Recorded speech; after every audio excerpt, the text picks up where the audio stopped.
Refund नहीं आया है तो ये वीडियो आपके लिए इम्पोर्टेंट होने वाला है। मैं आपको लेटेस्ट डेटा जो इनकम टैक्स पोर्टल पे है उसके बारे में बताऊंगा। मैं पास्ट ट्रेंड बताऊंगा। मैं आपको बताऊंगा कि आपका रिफ़ंड कहाँ अटका हुआ है। मैं आपके कुछ नोटिसेस के बारे में बताऊंगा जो बहुत सारे टैक्स पेयर को रिसीव हो रहे हैं। साथ साथ में रिफ़ंड ना आने का लेटेस्ट न्यूज उसके अगेंस्ट में आप क्या कर सकते हो वो भी बताऊंगा। तो वीडियो में बने रहिएगा। और उस वीडियो को स्टार्ट करने से पहले आप कमेंट सेक्शन में लिखिए आपका रिफ़ंड अमाउंट पेंडिंग है या आपको रिफ़ंड आ गया है या आपको कोई नोटिस रिसीव हुआ है, सो दैट मैं आपके कमेंट के बेसिस पे वीडियो में और इम्प्रूवमेंट कर पाऊँ। जैसे आप देख पा रहे हो आज 19 जनवरी है और जब मैं ये वीडियो रिकॉर्ड कर रहा हूँ तो ऑलमोस्ट 10:15 के आसपास हो रहा रात का। जो लेटेस्ट डेटा अवेलेबल है वो 18 जनवरी 2026 का है। इस डेटा के बेसिस पे टोटल नंबर ऑफ आईटीआर जो रिटर्न फाइल्ड हुए हैं for financial year 24-25 based on latest data 8,81,75,232 है, जिसमें से फाइल रिटर्न में से 8,68,88,354 आईटीआर्स वेरीफाइड हो गए। इसी वेरीफाइड रिटर्न में से 8,17,03,001 आईटीआर प्रोसेस हो गए। अब जो जिनका आईटीआर प्रोसेस हो गया या फिर उनका रिफ़ंड आ चुका होगा या मैक्सिमम बाई 7 डेज़ तक आ जाना चाहिए। आइए इसको और डिटेल में समझते हैं कि क्या स्टेटस है रिटर्न का, क्यों नहीं प्रोसेस हो रहे हैं। आप स्क्रीन पर देख पा रहे होगे लेटेस्ट डेटा 19 जनवरी 2026 को जो अवेलेबल है उसको मैंने टेबलर फॉर्म में प्रेजेंट कर दिया है सो दैट आपको समझने में ईजी हो। आप 8 जनवरी से लेके 18 जनवरी का डेटा देखोगे तो हर दिन लगभग 2 लाख आईटीआर प्रोसेस हो रहे हैं। बट ये जो नंबर है 12 जनवरी से लेके 18 जनवरी का देखोगे तो ऑलमोस्ट सेम है, ऑलमोस्ट ना के बराबर चेंजेस हैं। बट ये राउंड फिगर वाले नंबर हैं तो आपको उतना समझ में नहीं आ रहा होगा। आइए हम एक्चुअल नंबर पे बात करते हैं।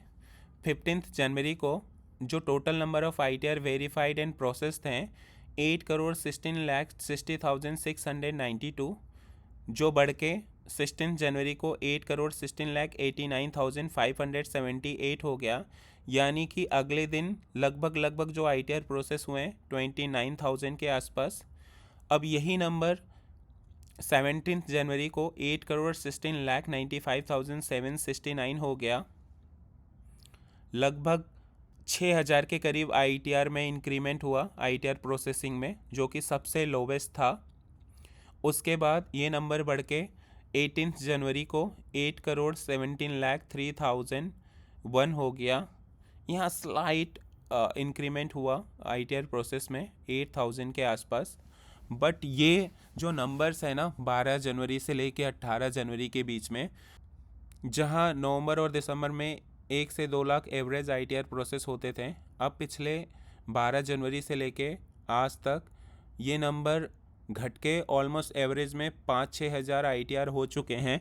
तो आप समझ लो जो आपका आईटीआर प्रोसेसिंग का स्पीड है ऑलमोस्ट रुक चुका है। अब जितने भी आईटीआर प्रोसेस हो रहे हैं सब मैनुअली हो रहे हैं।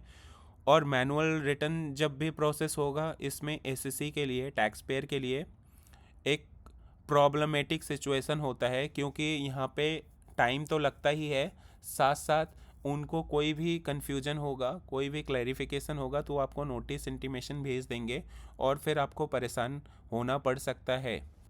अब हम बात करते हैं कुछ कम्युनिकेशन, कुछ नोटिफिकेशन जो इनकम टैक्स डिपार्टमेंट द्वारा भेजा गया है या भेजा जा रहा है, जो एक इम्पॉर्टेंट चीज़ है, लोगों को जानना चाहिए।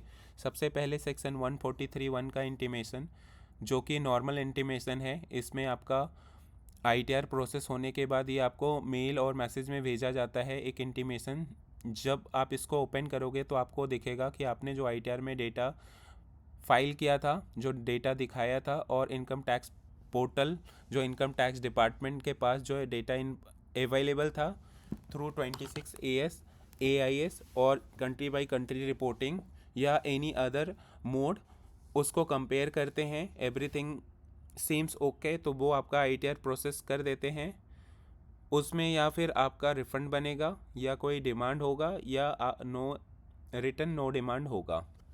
नेक्स्ट सबसे इम्पॉर्टेंट, मोस्टली यही लोगों को आ रहा है, सेक्शन 139 सब सेक्शन 9 का। ये मोस्टली तब होता है जब लोग प्रोफेशनल के थ्रू ITR नहीं फाइल करते हैं, लोग यूट्यूब पे या खुद फॉर्म्स देख के फिल करते हैं। तो इसमें क्या होता है कि आपने जो ITR फाइल जब आप करते हो तो उसमें कुछ डिफेक्ट रह जाता है, तो इनकम टैक्स डिपार्टमेंट आपको इंटीमेट करता है कि आपने जो ITR फाइल किया है उसमें कुछ डिफेक्ट्स हैं, उसको आप करेक्ट कर लो within specified time period. उसी नोटिस में लिखा होता है, आप उस टाइम पीरियड में कर लेते हो रेक्टिफाई, तो आपका डिफेक्ट सही हो जाता है और मान लिया जाता है आपने जो रिटर्न फाइल किया है वो वैलिड रिटर्न है। नेक्स्ट है सेक्शन 143(1) क्लॉज ए का इंटीमेशन।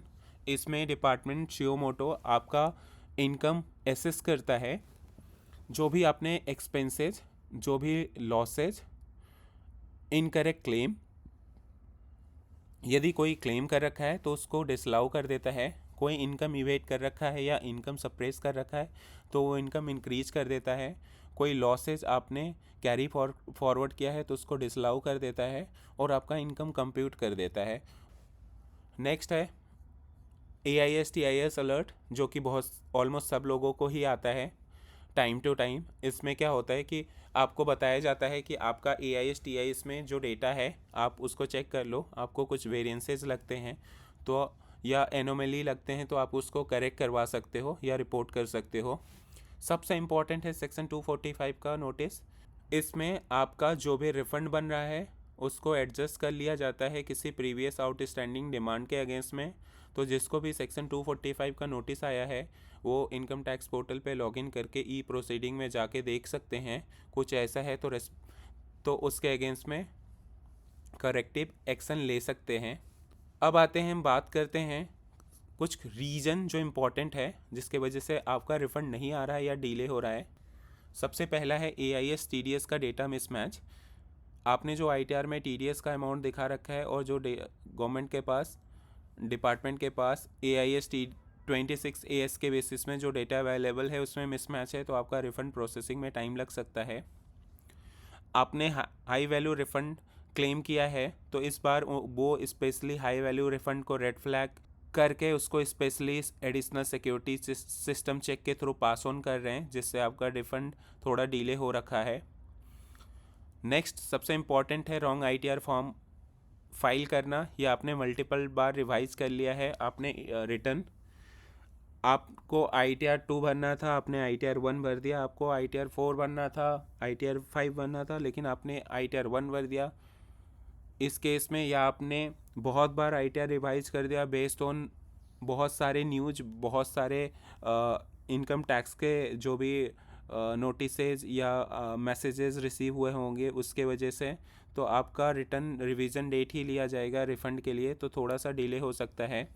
क्योंकि अब बैच वाइज पहले प्रोसेस हो रहा था, अब फर्स्ट इन फर्स्ट आउट, क्योंकि अब मैनुअल प्रोसेसिंग स्टार्ट हो गया है, तो जो पहले आए होंगे वो पहले चेक होंगे, तो आप जब लास्ट में रिवाइज करोगे तो आपका फाइल लास्ट में पिक होगा, इसलिए और टाइम लग सकता है, तो सोच समझ के ही रिवाइज करें।